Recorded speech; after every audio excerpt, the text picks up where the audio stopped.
Welcome to the Plot Armor Podcast, where we discuss anime, manga, and pop culture.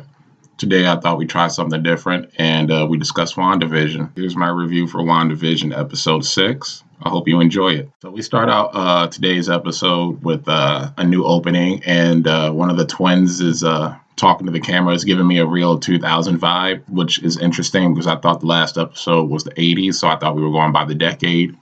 So it seems like we skipped the 90s, but maybe they blended it together in the last episode. This is further supported when Wanda and Quicksilver are leaving the theater and you see the movies that are playing in the background. There's The Incredibles and The Parent Trap. Now, I'm not sure about The Parent Trap, but I believe The Incredibles came out in 2004. So we have a new opening in this week's episode, and you can see that Agnes is wearing naughty sweatpants, which leads me to believe that she is Mephisto. Those of you who don't know, Mephisto is like Marvel's version of the devil. He's like a demon. He's also made deals with superheroes such as Spider-Man, and I would believe he made also a deal with Wanda to give her twins a soul, because as we know, they're not real. It's something she made up for that reality.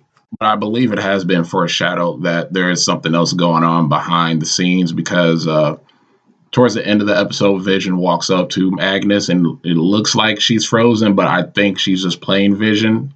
As you can she started talking before Vision even walked up to him, while everybody else in that neighborhood was frozen. And she has some level of thinking or sentience that the other captives in the Westview don't have. This kind of makes sense to me if there's somebody behind the scenes pushing Wanda along, because she never showed signs of going over the edge like this before. She doesn't know how she's doing this. So perhaps it's like Mephisto's giving her that nudge. Because when Vision unwipes her mind with the last dude, he's real panicky. He wants to know where his family is and whatnot. But I noticed right away she took it a little too well. She was a little too calm for my liking. Would also explain why she's always around, because she's keeping tabs on Wanda and Vision. And now that I'm thinking about it, maybe she led Vision to the edge of town, because what was she doing there in the first place? Maybe she knew Vision would try to go out there, which would cause Wanda to expand her little bubble. Let's talk about my favorite part of the episode. So we see that Monica Rambeau, after she left the bubble, her DNA has been overridden twice, and we all know she's a superhero in the comics, Pulsar. So I believe this is how the mutants are created. So I wouldn't be surprised if,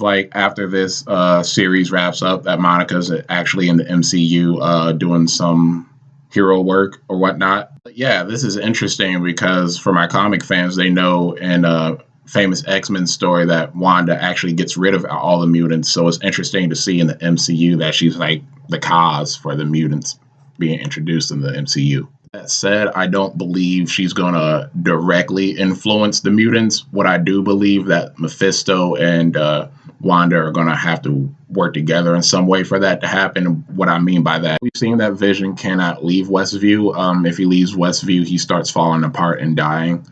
So I believe eventually this is going to cause Wanda to make another deal with Mephisto to bring Vision back to life. And also, that's probably why she doesn't remember how any of this started, because Mephisto has the power to overwrite reality and erase each other's memory and whatnot. But yeah, maybe something happens to Vision or the kids and she has to go up to Agnes and make another deal with her, which causes the creating of the mutants and whatnot.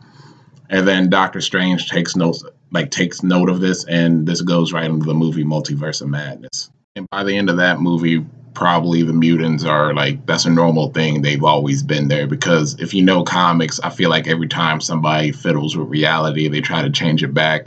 Something is always different, or something is always retconned.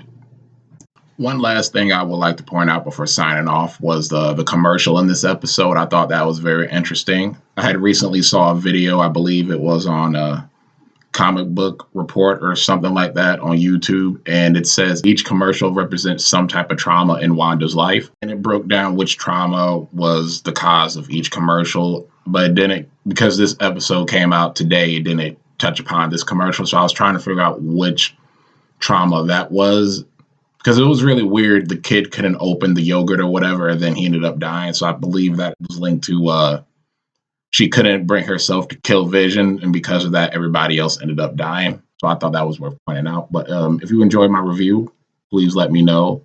And don't forget to follow me on Twitter at Sting_Sama1017. All right. Have a good day. Bye.